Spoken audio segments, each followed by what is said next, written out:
Bismillahirrahmanirrahim. Assalamualaikum warahmatullahi wabarakatuh. Alhamdulillah wa syukurillah. La haula wa la quwata illa billah. Asyhadu alla ilaha illallah wa asyhadu anna Muhammadan abduhu wa rasuluh. Allahumma sholli ala Muhammad wa ala ali Muhammad kama sholaita ala Ibrahim wa ala ali Ibrahim wa barik ala Muhammad wa ala ali Muhammad kama barakta ala Ibrahim wa ala ali Ibrahim fil alamina innaka Hamidum Majid.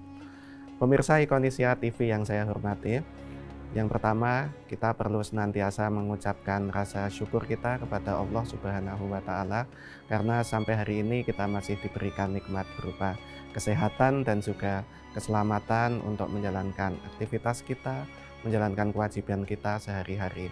Semoga Allah senantiasa memberikan kelancaran untuk segala ikhtiar baik yang kita upayakan.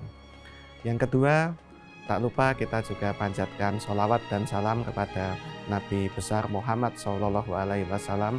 Semoga Allah senantiasa memberikan berkat serta rahmatnya kepada para keluarga, sahabat, dan pengikut Rasulullah SAW hingga akhir zaman.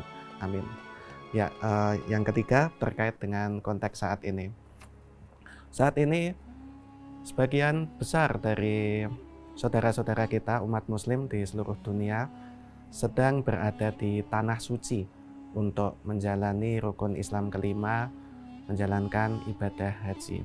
Tentu saja kita juga mendoakan semoga Allah memberikan kelancaran bagi saudara-saudara kita umat muslim, baik itu yang berasal dari Indonesia, dari tanah air, ataupun dari seluruh dunia, kelancaran, kemudahan dalam menjalankan ibadah, dan semua dapat kembali ke rumah masing-masing, ke negara masing-masing dengan selamat dan memperoleh haji yang mabrur.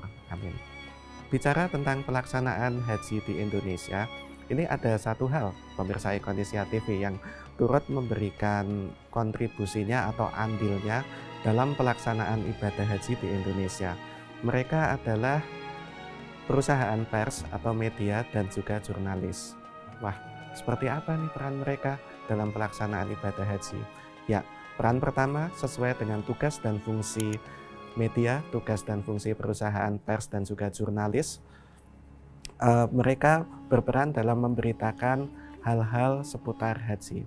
Pemberitaan tentang haji ini merupakan hal yang penting karena haji sendiri itu yang pertama adalah hal yang mengundang rasa ingin tahu dari banyak orang di Indonesia, termasuk yang baik yang akan berangkat haji ataupun yang tidak berangkat. Bagi yang akan berangkat haji, mereka tentu membutuhkan banyak informasi. Misalkan yang pertama mengenai kondisi cuaca di Arab Saudi itu seperti apa. Selama pelaksanaan haji nanti, dengan mengetahui kondisi cuaca, diharapkan juga nantinya dapat mempersiapkan diri, mempersiapkan kondisi fisik agar kondisi fisiknya bisa prima, apa yang harus dilakukan selama persiapan di sini, kemudian saat di sana harus seperti apa. Dan informasi-informasi itu perlu disampaikan oleh media. Kemudian hal lain yang perlu disampaikan oleh media adalah tentang prosedur mengenai ibadah haji, pembayaran, pelunasan, kemudian dokumen-dokumen yang diperlukan, dan yang lain-lain. Hal lain yang biasa diangkat oleh media untuk mereka yang akan berangkat ibadah haji, informasi yang sekiranya penting untuk diketahui adalah do and don't, apa yang boleh dan apa yang tidak boleh dilakukan selama di tanah suci. Karena ya kita sering ya lihat di pemberitaan ada jamaah yang bagasinya itu melebihi kapasitas sehingga harus diturunkan, baik itu ketika mau berangkat, terutama ketika pulang karena terlalu banyak oleh-oleh. Kemudian ya perlu ada memberikan informasi juga tentang berapa sih batas maksimal dalam liter ya air zam-zam yang bisa dibawa masuk ke bagasi untuk pulang ke tanah air. Hal-hal yang bersifat edukatif tersebut perlu untuk disampaikan oleh media selama persiapan menjelang keberangkatan haji.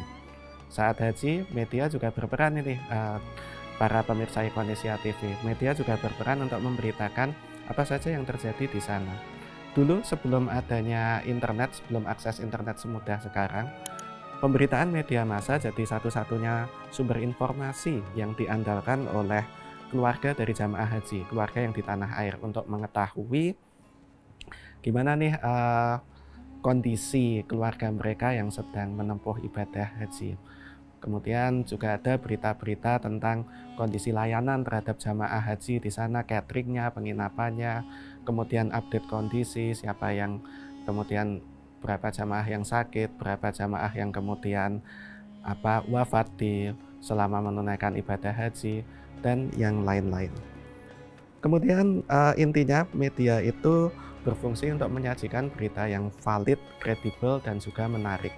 Berita yang menarik terkait ibadah haji, tentu saja kalau ibadah haji sendiri ya pemberitaannya tentu mungkin akan seputar pelaksanaan ritual, ibadah, doa-doa.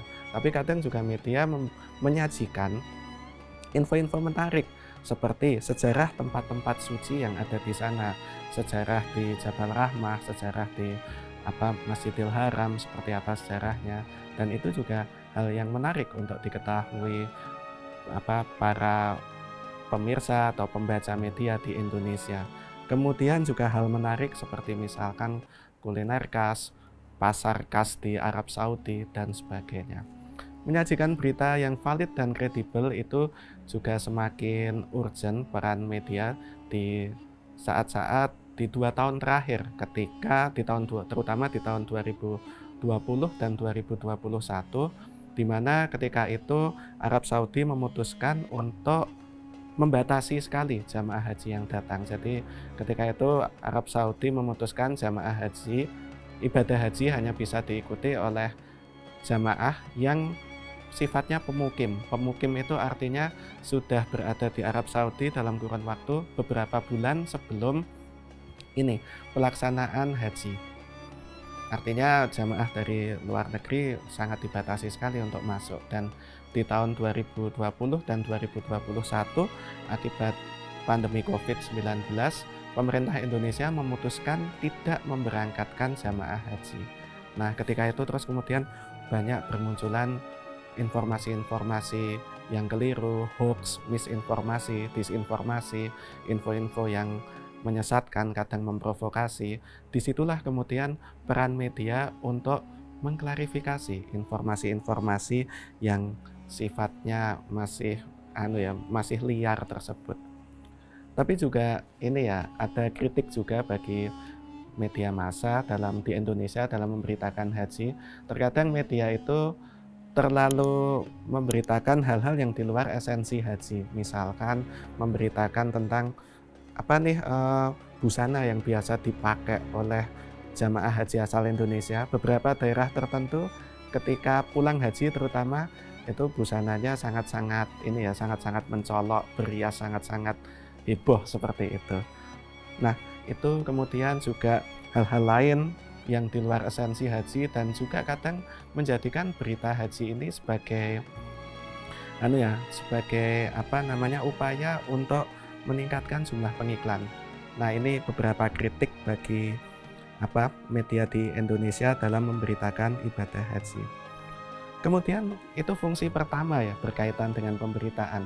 Fungsi kedua, ternyata para jurnalis Indonesia yang melakukan liputan haji secara langsung di Tanah Suci itu juga berperan sebagai petugas haji di sana.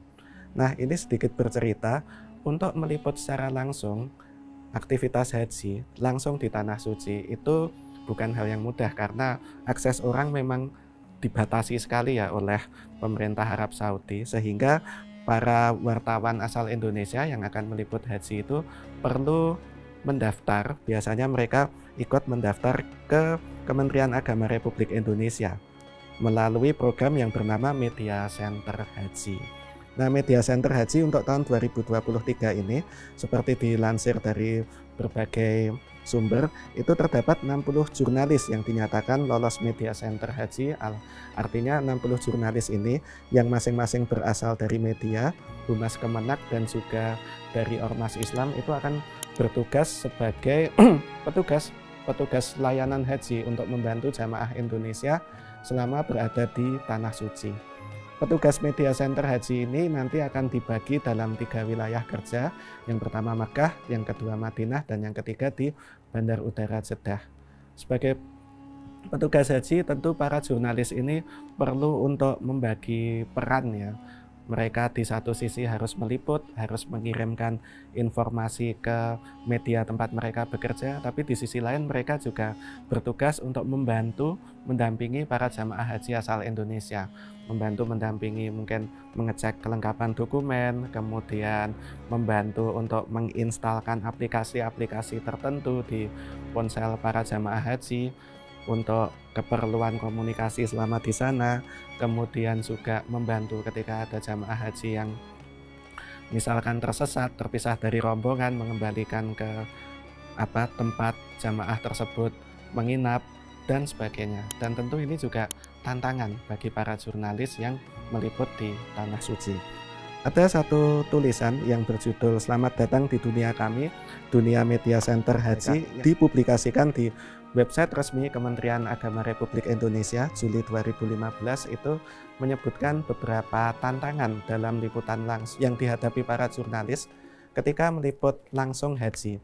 Yang pertama jelas itu adalah merupakan cuaca. Tantangan pertama adalah cuaca, di mana haji dalam beberapa tahun terakhir dan beberapa tahun ke depan kemungkinan itu berlangsungnya ketika musim panas ya di kawasan Arab Saudi dan Timur Tengah, sehingga suhunya setidaknya 38 sampai 40-an derajat Celcius.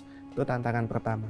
Tantangan kedua adalah alat yang bisa digunakan. Ada keterbatasan untuk untuk mengambil gambar di sana. Dalam tulisan ini disebutkan di sana kalau di Tanah Suci di tempat-tempat tertentu itu kalau mengambil gambar menggunakan kamera profesional itu dilarang. Jadi ya kalau itu ketahuan sama askar itu adalah aparat keamanan yang bertugas menjaga di sana ya, di Arab Saudi sana, itu minimal kena teguran, maksimal suruh menghapus hasil rekamannya.